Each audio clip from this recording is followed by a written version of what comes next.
Welcome to the Inclusive Growth Show with Toby Milden. Future-proofing your business by creating a diverse workplace.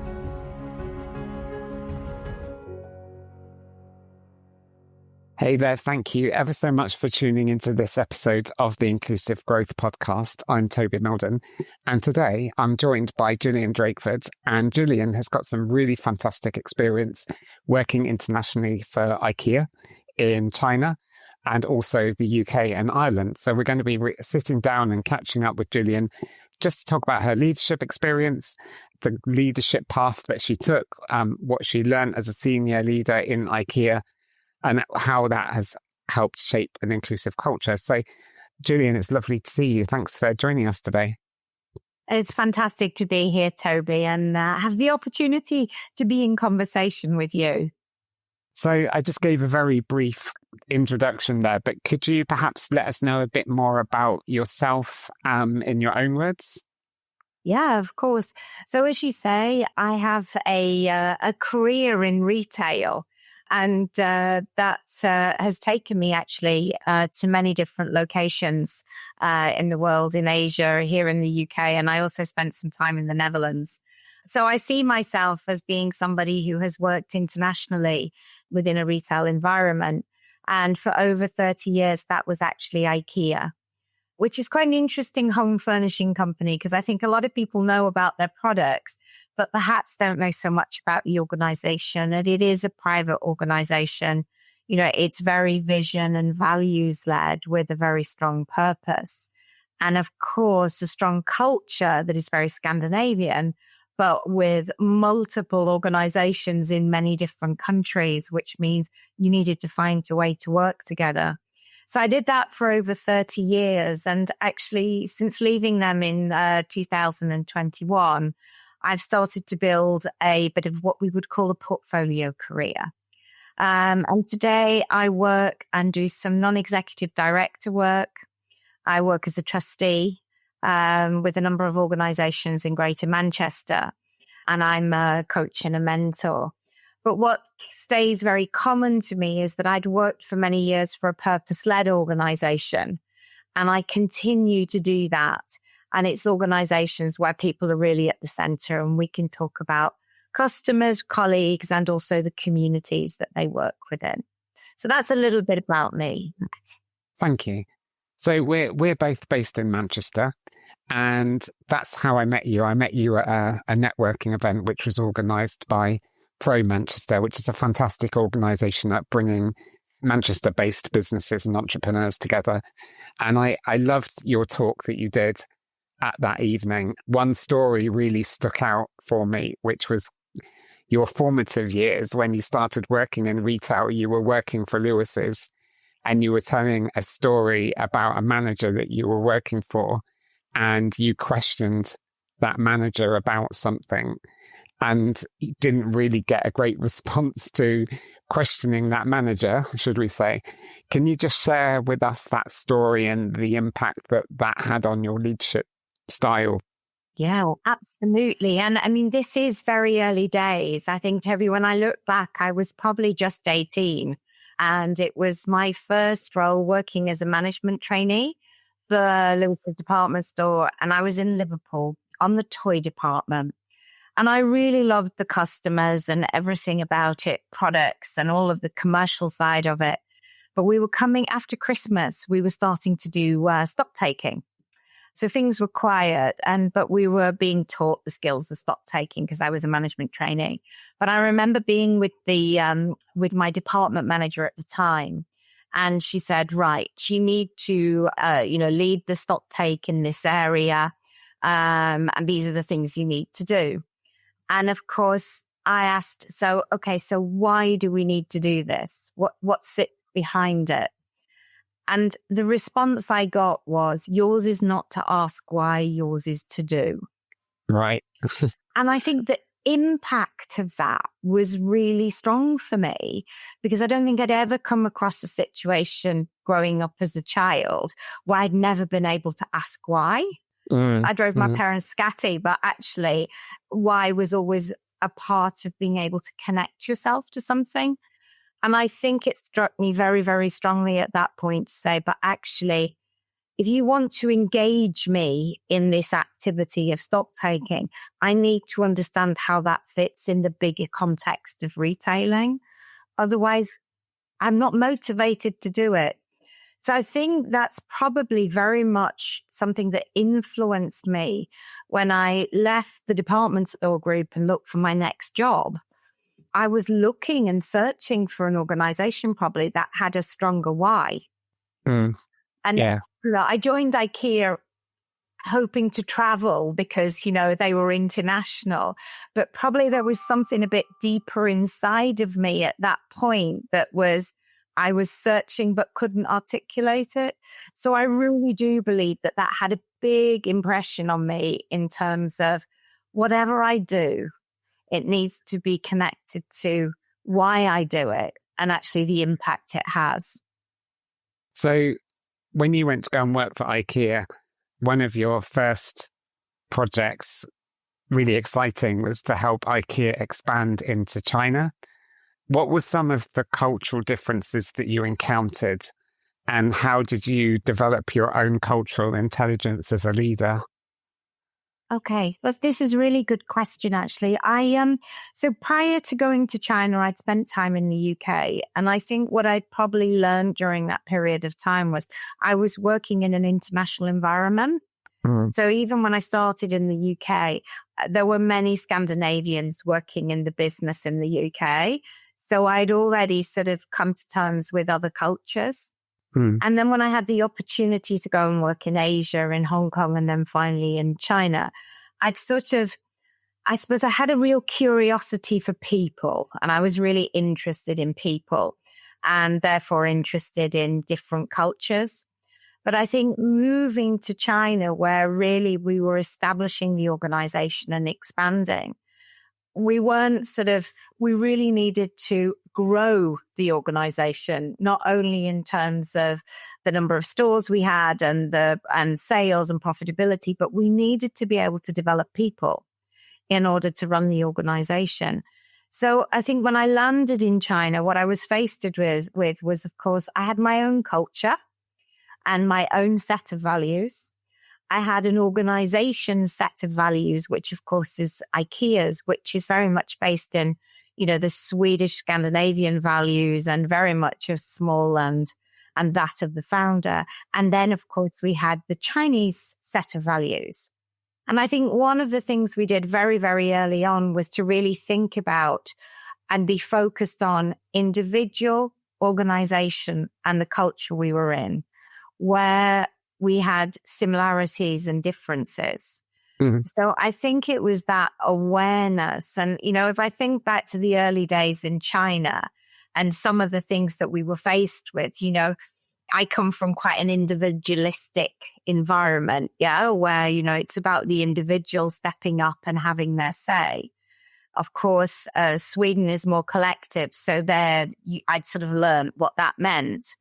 But then, of course, when we sat from a Chinese perspective, we really needed to understand what was important for them. And it is a collective society. And because of its history, then we used to go into a meeting. And what I'd find is that if you wanted to get feedback, you either needed to really involve everybody, allow people to have their say, and also then be able to assimilate that in a way that actually then was a plan for everyone. So I think I learned very early on techniques and ways of really drawing out from individuals in a safe environment what was important in order to get a perspective that was relevant in the market we were operating. So that investment, I think IKEA has a set of values. An interesting one is togetherness. So togetherness from a Scandinavian perspective really is very much about bringing together lots of different perspectives, lots of different skill bases, focusing around a topic or an activity. And really with all that knowledge, experience, and different perspectives, you get an outcome that's best for everyone. When we started to work with the value togetherness in China, then it was being interpreted as harmony. Right. Okay. And of course, that was not putting your head up, not having a point of view, and almost just, finding a way to come together, even though there were many underlying points of view that never came to the surface. So it was having that sensitivity of what sat behind the value in terms of behaviors. Cost consciousness was another one, which was very, very interesting.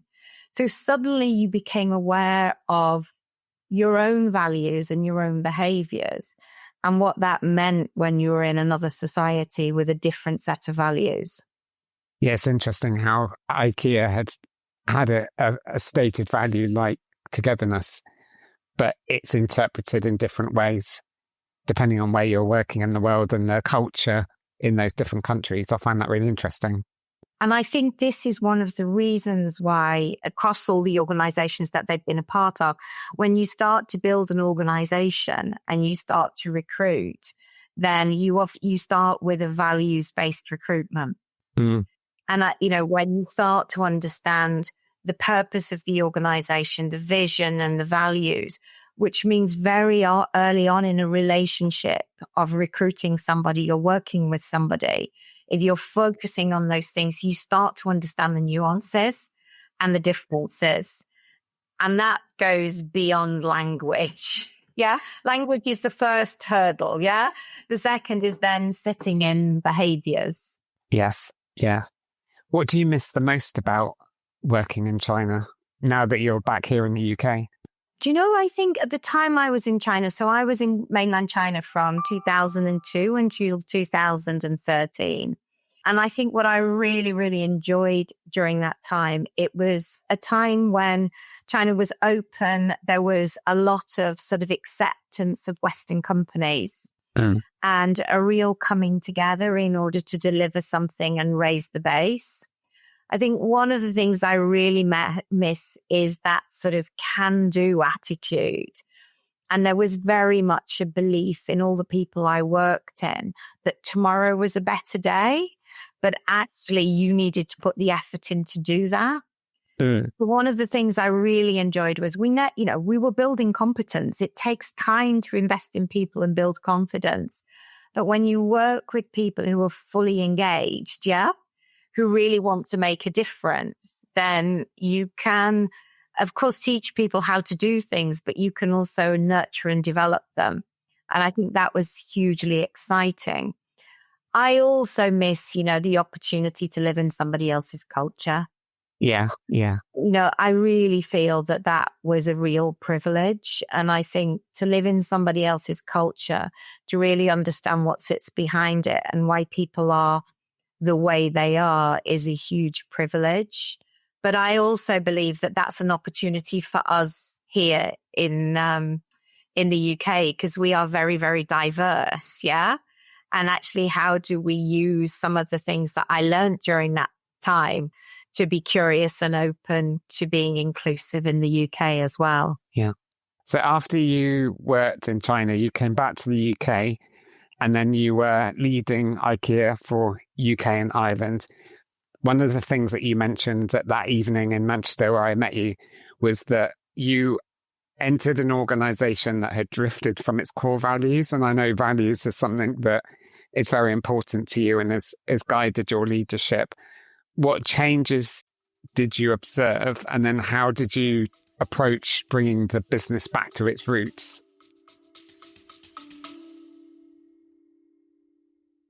If you're enjoying this episode and looking to boost equity, inclusion and diversity in your organisation, Toby and his team are here to help you. The team specialises in crafting data-driven strategies, developing inclusive leaders, designing fair recruitment processes, and enhancing disability confidence. With a blend of professional expertise and lived experience, we are ready to support you on your journey. Reach out to us through our website at mildon.co.uk. Now, back to the interview with Toby and his guest. Yeah, I think it was a bit of a shock for me. I mean, I remember actually having been the CEO in China, and I remember my line manager at the time coming in and saying, "Would you like to go to the UK?" And I looked at him and I said, why? I've got the best job in the world. There's nothing better than working in an organization that is establishing, growing, and, you had the opportunity to influence it. So then I was a bit curious and I thought, okay, why should I go back to the UK? And it was a situation actually where the country was underperforming. It had been here for 25 years. It wasn't growing. It wasn't delivering in the way that the global organization wanted, and they were rather frustrated. Mm.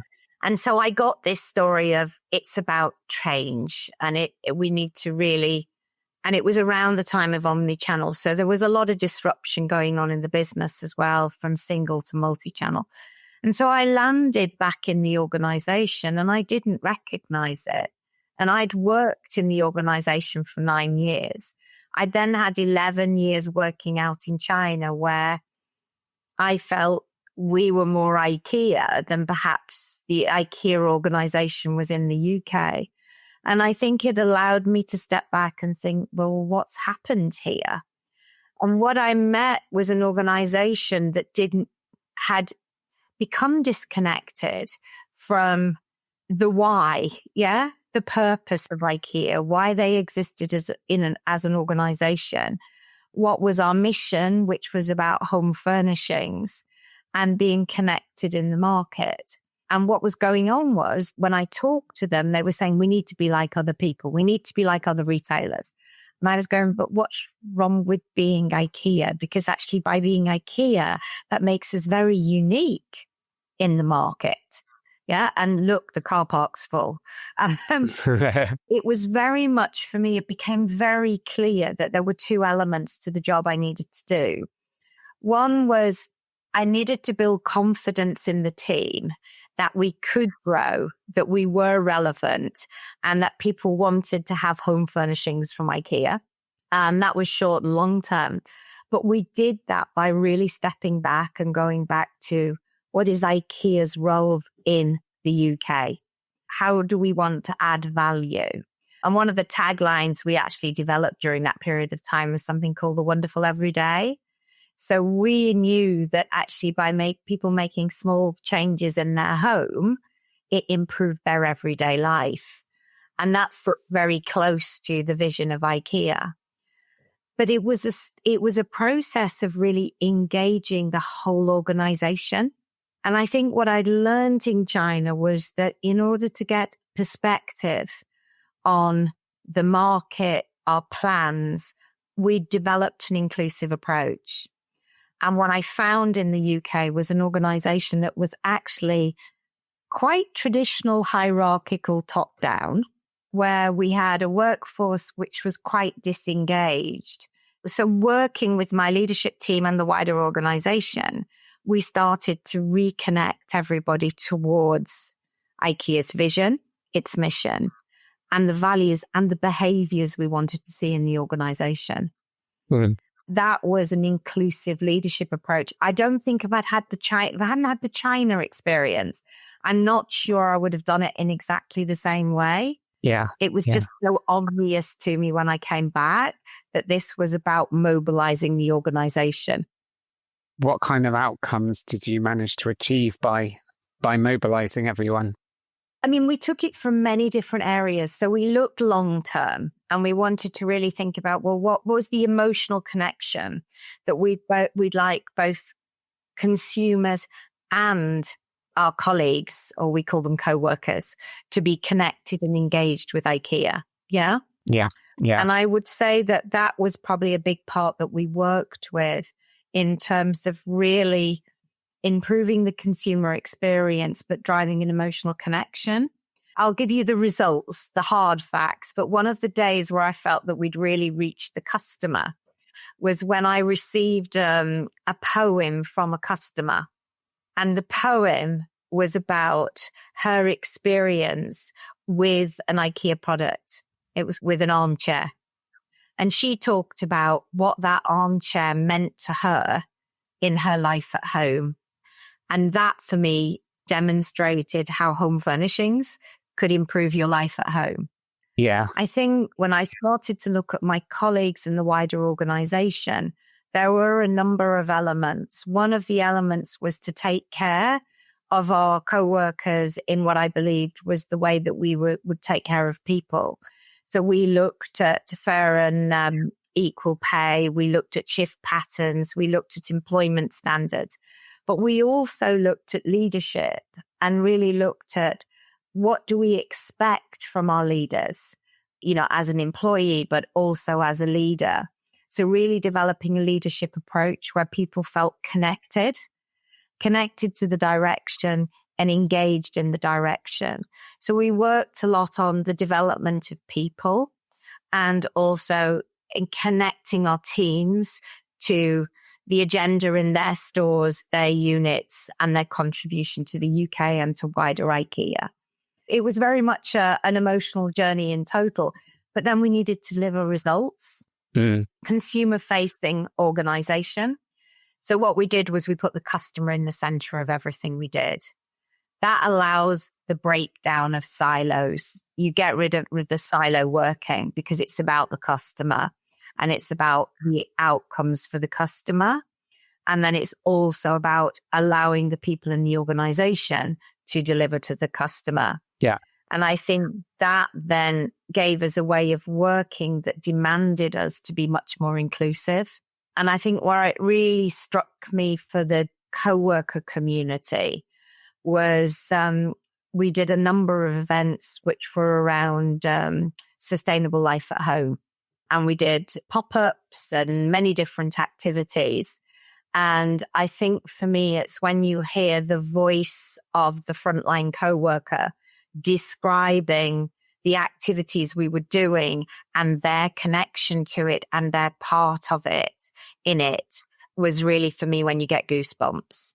So that was the emotional connection. But, during the 5 years I was in UK, we had, together with the team, we achieved double-digit growth. We moved the market share from 6 to 8%. We moved the engagement of our co-workers, but also the engagement of our customers. And I think for me, by having an inclusive approach, not only with your people, but with your customers and listening to them and really trying to do a better job, then you get better business outcomes. Definitely. So IKEA's got a really solid set of values. They've got 8. And I'll just run through what the 8 are. So we've got togetherness, caring for people and planet, cost consciousness, simplicity, renew and improve, different with a meaning, give and take responsibility, and lead by example. How do you see the connection between these values and creating an inclusive culture within the workplace? I think for me, this is foundational. IKEA values are very, very much the glue that holds the organization together. But it doesn't mean that all values are the same or the behaviors that are the same depending on the market you're in and the situation you are in. So if I go back to my time in China, for instance, we had the set of values that were IKEA values. And we also had the values that were important in our employees and our co-workers. But there were certain ones where perhaps we needed to amplify them more and focus on them more because of where we were in our development in that organization. So for instance, in China, I didn't need to talk about cost consciousness because they had a very clear view about how to do things with small means, because that was just the nature. We had to focus on togetherness because that was about harmony. I think also there, it was very much about giving and taking responsibility, really focusing when we talk about leadership, that leadership is about leading oneself before you lead others, an organization, and that leadership is something that is, you can be given a title, but that doesn't necessarily mean that you're going to turn around and people will follow. Yeah. And of course, IKEA is quite a flat organization with very few titles or very bizarre titles. So there we had to focus a lot. We also focused a lot on leading by example. And there were times that I was in China where I might have had expats or transferred employees in the business. But if I didn't feel that they were leading by example or they weren't true ambassadors for IKEA, then in some cases I had to let them go. So just because they had IKEA experience, it wasn't a good fit with what we needed in China. And then I think if I come back to the UK and having to start it, I think for me, it was very much about togetherness again, because it was how do we come together to deliver the best experience for the customer while our business model is changing from being single retail to omni-channel. We needed to create an environment of trust. And for me as a leader, an environment of safety, because we didn't have all the answers. You know, we had to have the right questions and then explore the answer. And I think that's where the renew and improve and that constant innovation and learning also comes through very, very clearly. And then I would say difference with a meaning. When I landed, and I'll be really honest, they wanted to be John Lewis. Yeah. And I was like, why do you want to be John Lewis? We need to be IKEA. Yes, we're disrupted. But actually, if we go back to who we are and what we stand for, then how does our business model develop in a way that actually the way we do things are different, but actually it has meaning and it has value for our customers and also the people that work in our organization? Yeah. Excellent. So this is the Inclusive Growth Show. So I ask everybody this next question, but what does inclusive growth mean for you? But you know, for me, it is about the practice of embedding fairness into an organization. Yeah. It's about empowerment and representation in all the decisions that you make. Yeah. That then I think allows collaboration through leadership and collaboration. People will sometimes say, oh, it slows things down and it takes too long. But I've always seen that by creating space where progress is co-owned and it's co-created, you will get growth, and you'll actually get growth that impacts all of the people that you work with. So that could be your closest people who are your co-workers, your colleagues. They grow and the business grows. So, you make big IKEA or the organization happy because you get the sales and the profitability. But also it touches your customers because they see that you are growing and you're changing, and also the communities in which you work in. So for me, if you have a co-created and a co-owned growth, then the impact of it goes way beyond sales, profitability, and return on investment. But for me, it's not just inclusivity isn't an outcome, it's a way of working. Yeah, absolutely. So my final question, what is one action that you would like the person listening to us right now to take away from your experience that they can start to introduce to their own organization? Yeah, I think when I reflect, everything is disrupted and everything's changing. And I think what often happens in organization is we're running with the short term all the time. We're firefighting, we're making decisions. And I would really, really encourage anybody who is leading an organization, it could be a function, it could be a smaller team, is to really take the time to actually step out of the everyday, decide on what is it we want to achieve together, and invest time in really getting different perspectives of how people see that. What are the opportunities? What are the challenges, in order to find solutions that actually can really move you together in a collective way? And that requires time and space. And sometimes when you talk to organizations, they're so busy running that actually they don't see that as being important. But I actually see that that's where the power sits. And actually leaders who do that and invest in that then actually end up with a much greater engaged organization who will go out and solve all those everyday problems for you. Yeah. Excellent. Well, Gillian, I thoroughly enjoyed our conversation today. It's been great to catch up with you, and thanks for sharing all your experience and wisdom with us. Thanks, Toby. It was been a great pleasure and lovely to have the time with you today. You're welcome. And thank you for tuning into this episode of the Inclusive Growth Podcast with myself and my guest today, Gillian. We learned a lot about her experience, her first experience of questioning why, and how actually why is really important to her. And an inclusive leader should have embraced that, should have explained the why, because that would have helped connect Gillian to the workplace and the work that she was doing.